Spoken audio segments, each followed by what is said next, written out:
Welcome to my channel, and in this video I'm going to talk about cross-examination and whether or not you really need to cross-examine your opponent's witness. Now, there should always be a purpose to your cross-examination. Don't cross-examine a witness simply because you think that that is what your client expects you to do, or because you think that's what your tribunal expects you to do. If there's no reason to cross-examine the witness, don't cross-examine them. Because if you don't have a purpose to your cross-examination and you are simply asking the witness questions in the hope that they might trip themselves up, or in the hope that they might say something incriminating, or in the hope that they might say something that will assist your case or undermine their own case, then you are in for a rude awakening. Adopting that strategy will result in the witness saying something that you had not anticipated or that could undermine your own case. So it is a really dangerous strategy to employ. Don't cross-examine the witness unless you have a specific purpose for doing so. So let's have a look at some of the reasons why you might legitimately want to cross-examine the witness.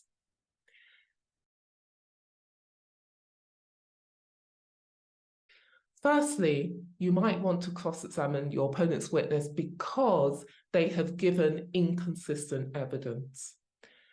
So if we think about a criminal case, a prosecution witness will have made a witness statement that will not have been exhibited as part of the prosecution case if that witness has given oral evidence in court. So if the witness has given oral evidence in court, they may have said something in court that is inconsistent with their witness statement. If the inconsistency is a big inconsistency, if I can put it that way, then you might want to challenge the witness on the inconsistency. You might want to cross-examine the witness on the inconsistent evidence. And so that is a reason why you might want to cross-examine the witness. Second purpose for, or a second reason for cross-examining a witness is because they may have said something during the course of their evidence that is inconsistent with your client's account. So if your client doesn't accept something that the witness has said, then you have a duty to cross-examine the witness on what they have said. You have a duty to put your account to the witness, your version of events to the witness. Another reason why you might want to cross-examine the witness is because you want to undermine their credibility, or you might want to undermine their reliability as a witness.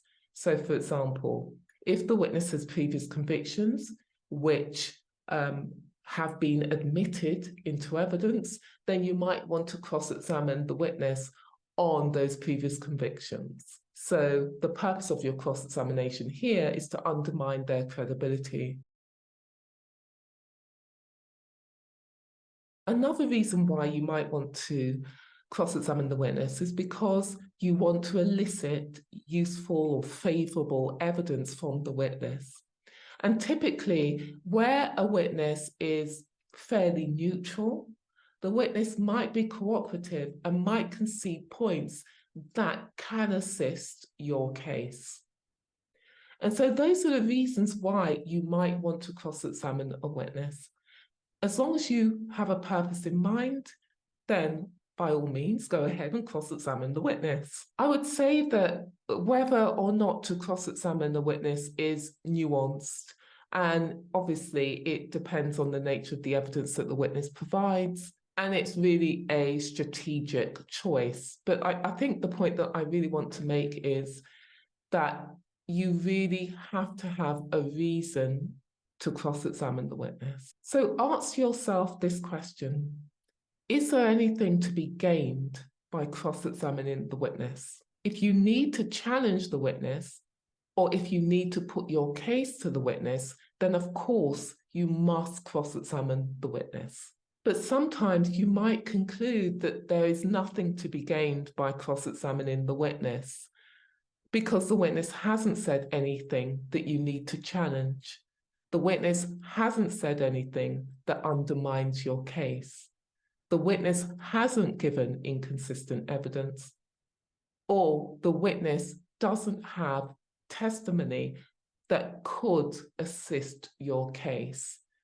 In those circumstances, don't cross-examine the witness. So in conclusion, always ask yourself this question: why do I need to cross-examine the witness?